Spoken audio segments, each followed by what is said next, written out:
terima kasih banyak. Silakan duduk. Terima kasih Pak Guru. Silakan duduk. Baik anak-anak, pada kesempatan pagi hari ini kita bertemu kembali dengan saya, Pak Guru kamu, Maximus Rukini. Namun sebelum saya tanya, minggu lalu kita belajar tentang apa? Keberagaman kepercayaan berbeda tetapi satu tujuan. Sekarang kita belajar tentang apa? Sikap gereja Katolik terhadap agama dan kepercayaan lain. Apa kabar? Luar biasa. Saya sehat, saya bahagia, saya sukses. Ya, terima kasih banyak.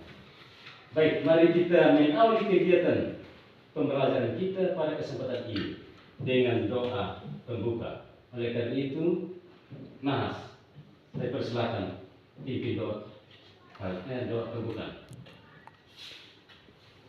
Silakan berdiri.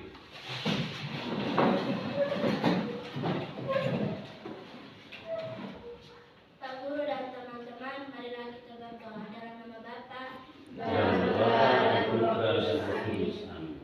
Bapa kami, Bapa kami yang ada di surga, dimuliakan namamu. Datanglah kerajaanmu, jadilah kehendakmu di atas bumi seperti di dalam surga. Berilah kami rezeki hari ini, dan ampunilah kesalahan kami, seperti kami pun mengampuni kesalahan kepada kami. Dan janganlah masukkan kami ke dalam pencobaan, tetapi bebaskanlah kami dari jahat. Amin. dalam nama Bapa Dan Bapa dan Putra dan Roh Kudus. Amin. Silakan duduk. Ya. Semoga kita semua semangat ya. Saya memberikan materi dan anak-anak bersedia dengan semangat untuk menerima materi. Pada kesempatan ini kita belajar tentang sikap gereja Katolik terhadap agama dan kepercayaan lain. Dengan tujuan agar kita semua dapat berkomunikasi, berrelasi dengan sesama kita yang bukan beragama Katolik, kita berrelasi dengan baik dan benar. Jangan sampai kita menganggap mereka bukan saudara kita. Karena itu, marilah kita memasuki inti materi kita, yaitu dengan tema apa?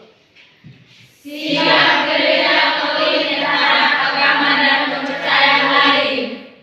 Ya. Gereja senantiasa berjuang untuk mewujudkan persaudaraan itu menjadi persaudaraan yang sejati. Yang tadi saya katakan, kita berjuang untuk membuat persaudaraan dengan sesama agama lain dengan baik. Persaudaraan yang didasarkan pada kasih yang saling menghargai, mengasihi, dan peduli satu dengan yang lain. Mewujudkan persaudaraan berarti setiap orang menjalankan kewajiban untuk menjalin persaudaraan dengan orang lain dari berbagai suku, agama, ras, golongan, dan sebagainya dengan tidak berpura-pura baik, melainkan dengan serius, sungguh-sungguh, dan ketaatan secara total. Dan Yesus telah memberikan teladan yang sungguh agung dalam hal membangun persaudaraan sejati, yakni kesetiaan Dia hingga rela disalib untuk kita. Karena itu saya memberikan kesempatan 1 menit untuk merefleksikan. Dengan saya memberikan satu pertanyaan, refleksikan masing-masing. Satu pertanyaan. Sejauh mana saya mengadakan hubungan relasi dengan sesama saya agama lain atau gereja lain? Ya, silakan. Saya berikan 1 menit.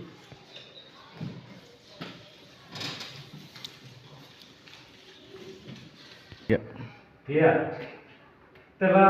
Setelah kita merefleksikan pertanyaan tadi, semoga anak-anakku bersama saya kita semua berpegang pada tujuan tadi, bahwa bagaimana kita harus bersikap dalam arti bersaudara dengan sesama kita dengan baik dan benar, agar komunikasi kita, hidup kebersamaan kita selalu berjalan dengan baik di mana kita tinggal di antara sesama kita yang beragama lain.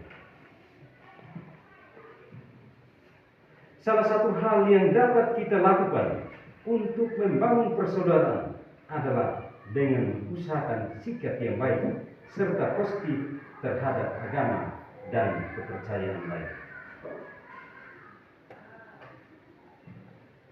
Dokumen Konsili Vatikan kedua, Nostra Aetate, artikel kedua mengatakan, Hinduisme mencari kebebasan dari kesesakan keadaan kita, entah melalui bentuk-bentuk hidup berulat tapak atau melalui permenungan yang mendalam, atau dengan mengungsi kepada Allah penuh kasih dan kepercayaan.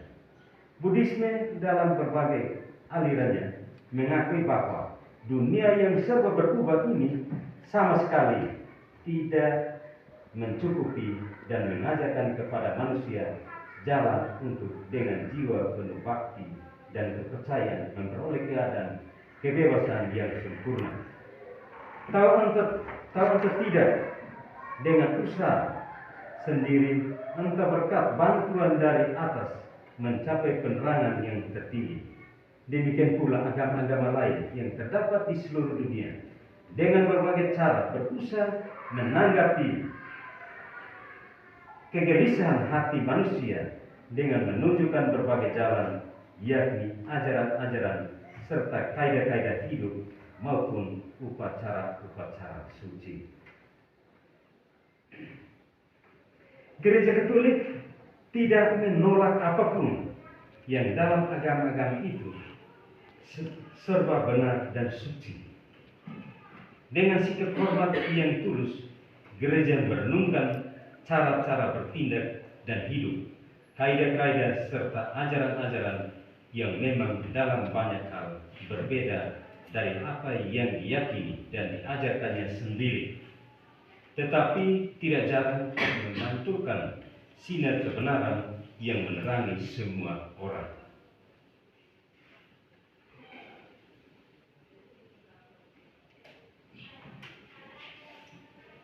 Banyak persekutuan Kristen membawakan diri sebagai pusaka warisan Yesus Kristus yang sejati bagi umat manusia.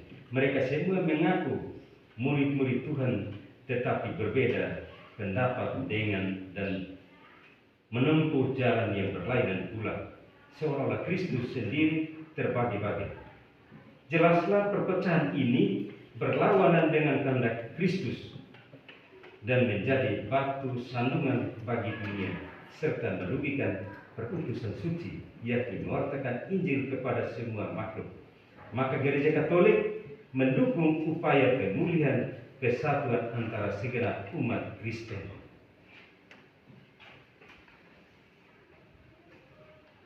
Sedikit bisa pahami ya? Baik, mari kita mendengarkan dan menuliskan 1-2 pertanyaan di sini.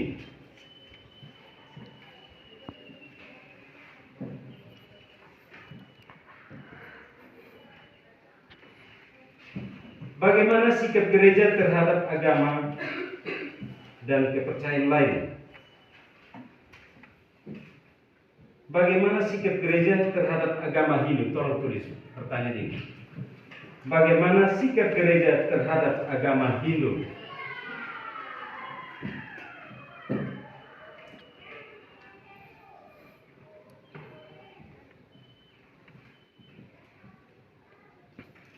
Yang berikut, bagaimana sikap gereja secara umumnya terhadap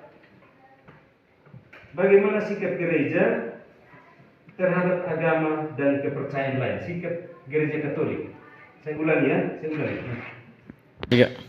Bagaimana sikap gereja Katolik terhadap agama dan kepercayaan lain?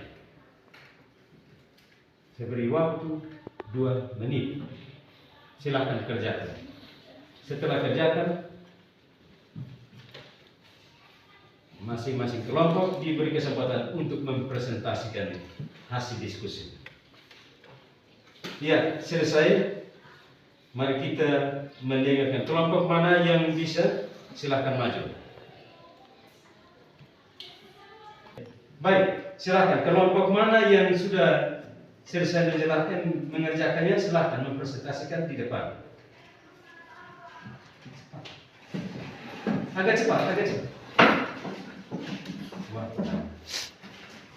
Dan soal sudah mulai. Ya, waktu selesai mengerjakan soal. Sekarang kelompok mana yang sudah selesai, silakan maju dan mempresentasikan hasil diskusi. Kelompok kami, Pak. Ya, silakan maju.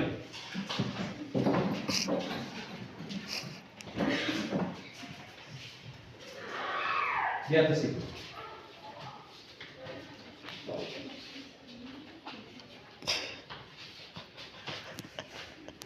Ya, silakan mempresentasikan hasil diskusi kami. Selamat pagi Pak Guru dan teman-teman. Kami dari kelompok Mawar akan mempresentasikan hasil diskusi kami. Silakan. Pertanyaan pertama, bagaimana sikap gereja terhadap agama Kristen lainnya?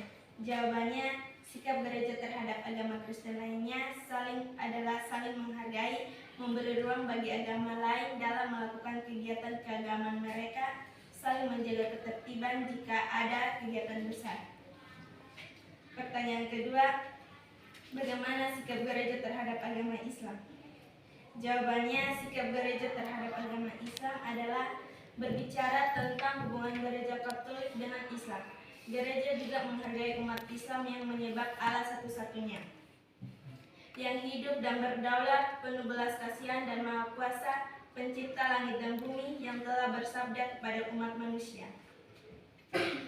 Demikian hasil presentasi kami. Sekian dan terima kasih. Mari kita memberikan aplaus, tepuk tangan 7. Apa kabar? Luar biasa. Saya sehat, saya bahagia, saya sukses. Ya, silakan turun.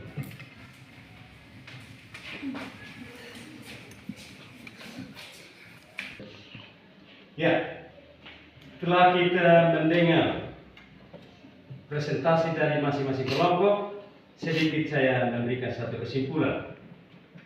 Gereja Katolik tidak menolak apapun yang benar dan suci dalam agama-agama lain, serta mengajak seluruh umat Katolik agar dengan bijaksana dan cinta kasih mengadakan dialog dan kerjasama dengan penganut agama dan kepercayaan lain untuk menciptakan suasana kehidupan yang harmonis, rukun, dan damai. Gereja memandang bahwa kita adalah umat manusia yang merupakan satu masyarakat, mempunyai asal dan tujuan yang satu, yaitu berasal dari Allah, dan kita akan kembali tujuan terakhir kepada Allah sendiri. Gereja juga menghargai umat Islam yang menyembah Allah satu-satunya, yang hidup dan berdaulat, penuh belas kasihan dan maha kuasa, pencipta langit dan bumi, yang telah bersabda kepada umat manusia. Gereja juga menyadari ada banyak persekutuan Kristen membawakan diri sebagai pusaka warisan Yesus Kristus yang sejati bagi umat manusia. Mereka semua mengaku murid-murid Tuhan, walaupun berbeda-beda pandangan dan menempuh cara atau jalan yang berlainan. Ya, macam kita merefleksikan bagaimana sikap kita sebagai gereja Katolik, negara Katolik, kita sebagai Katolik yang kita percaya kepada guru atau tidak.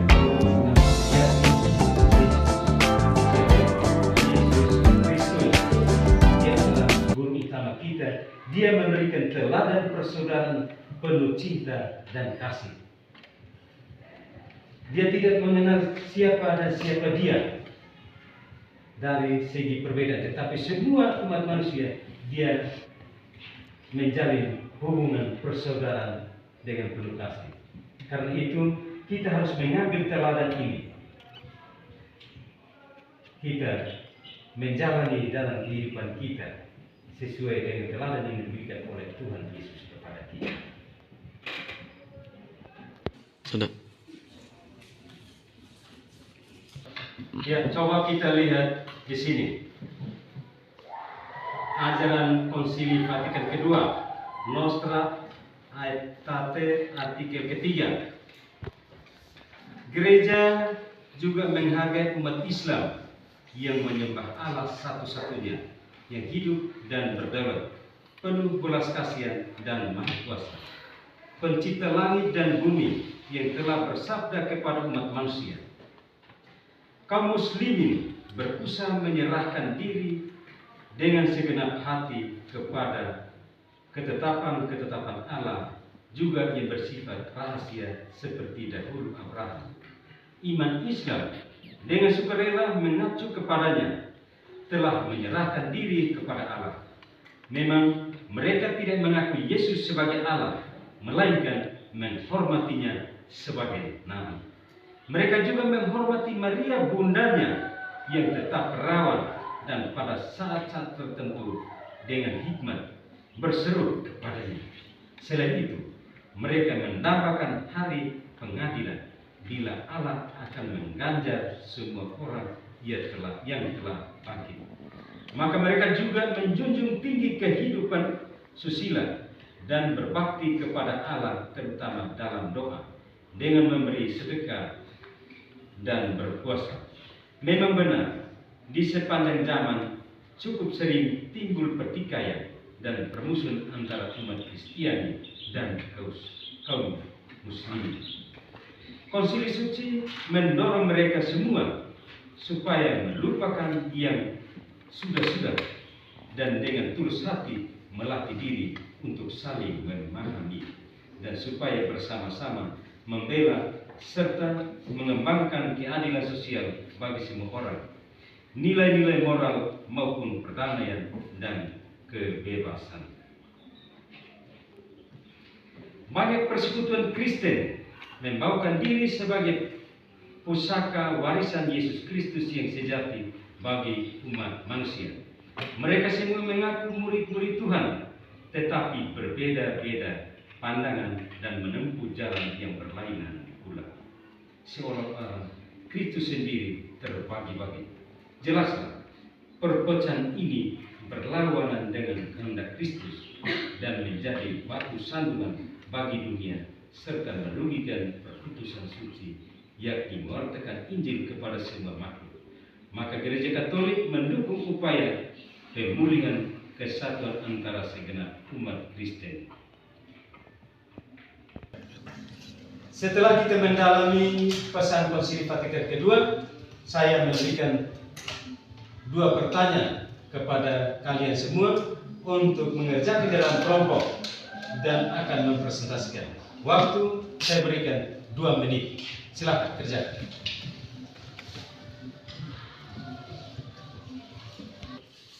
Pertanyaan pertama, bagaimana sikap Gereja Katolik terhadap gereja Kristen lainnya? Pertanyaan pertama. Pertanyaan kedua, bagaimana sikap Gereja Katolik terhadap kepercayaan Kristen lainnya, gereja Kristen lainnya? Ya, silakan kerjakan 2 menit dalam kelompok. Ya. Ya, waktu selesai, kelompok diberikan untuk mempresentasikan hasil diskusinya. Silakan, kelompok mana? Ya, silakan, maju.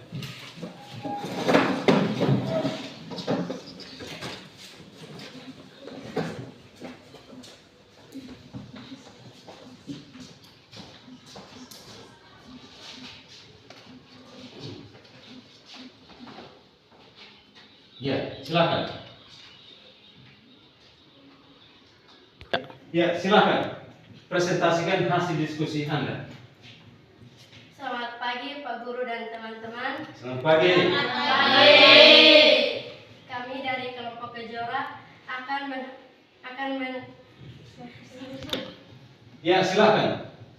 Presentasikan hasil diskusi kalian. Selamat pagi Pak Guru dan teman-teman. Selamat pagi. Kami dari kelompok Kejora akan mempresentasikan hasil diskusi kami. Pertanyaan yang pertama, bagaimana sikap Gereja Katolik terhadap agama Kristen lainnya?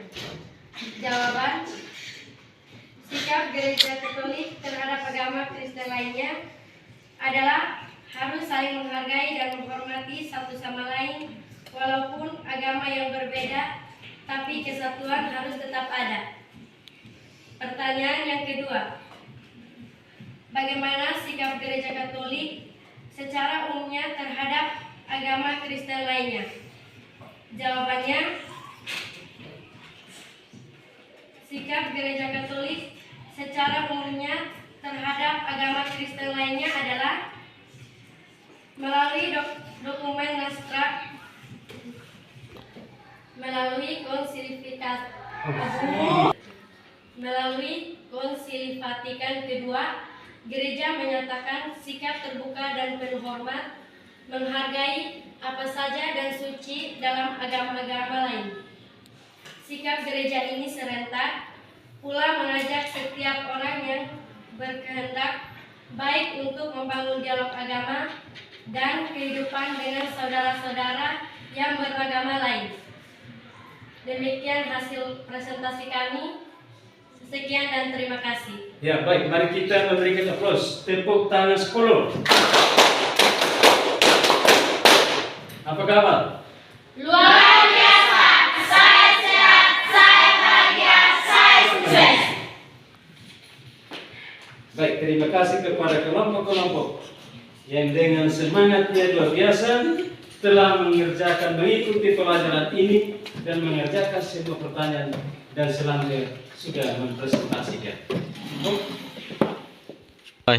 Ya, kembali saya menyimpulkan hasil diskusi semua kerja peserta didik anak-anakku. Gereja Katolik tidak menolak, ya saya mengulangi, Gereja Katolik tidak pernah menolak apapun yang benar dan suci dalam agama-agama lain. Serta mengajak seluruh umat Katolik agar dengan bijaksana dan cinta kasih mengadakan dialog dan kerjasama dengan penganut agama dan kepercayaan lain untuk menciptakan suasana kehidupan yang harmonis, rukun dan damai. Jadi kita perlu menciptakan keharmonisan. Jangan sampai kita selalu melihat kesalahan agama lain. Dan sebaliknya mereka juga pasti melihat kita dari kesalahan kita. Kalau kita membangun dialog yang bagus, yang jelas mereka juga akan ini. Seperti konsili telah mengatakan kepada kita bahwa contoh misalnya agama Islam, mereka juga menghargai, menghormati Tuhan Yesus. Mereka juga menghormati Bunda Maria. Tadi kamu sempat dengar, toh? Ya. Iya. Jadi begitu. Gereja memandang bahwa kita adalah umat manusia yang merupakan satu masyarakat, bukan beda-beda. Kita punya Gereja Katolik umumnya, para uskup mereka sudah sedunia, para uskup sedunia mereka membahasakan bahwa Gereja Katolik memandang manusia seluruhnya tidak membedakan, tetapi mereka memandang sebagai satu masyarakat, satu manusia. Dalam konsili, gereja juga menghargai umat Islam yang menyembah Allah satu-satunya. Mereka juga menyembah Allah. Karena itu kita juga menyembah Allah. Karena itu kita harus berkomitmen untuk berrelasi dengan mereka dengan baik. Gereja juga menyadari ada banyak persekutuan Kristen yang tadi di kelompok rapat itu mereka menjawab tentang agama Kristen lainnya macam Protestan. Mereka di dalam diri, dalam tubuh mereka ada banyak sekte-sekte, banyak sekali sekte. Tetapi mereka bersatu seperti kita, kepercayaan satu seperti kita, hanya kepada apa? Melalui Yesus Kristus. Kita juga sama. Tapi tidak berarti bahwa gereja lain yang tidak percaya pada Tuhan Yesus, kita tidak berrelasi dengan mereka. Itu tidak. Karena tujuan utama adalah Allah yang Maha Pengasih, Pencipta, Penyelenggara kehidupan.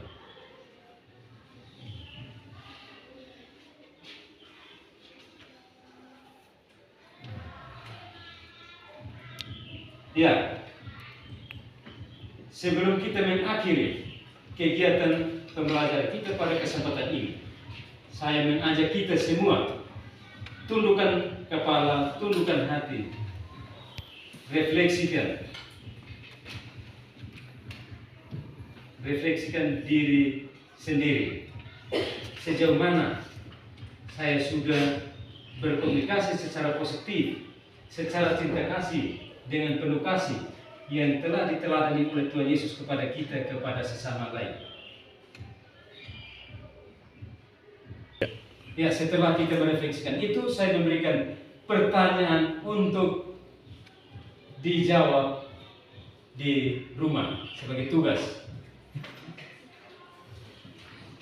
Silahkan tuliskan pertanyaan sini. Setelah sampai di rumah, di tengah masyarakat, berjuang untuk kembali berdamai dengan saudara yang selama ini bermusuhan dengan mereka. Satu pertanyaan saja.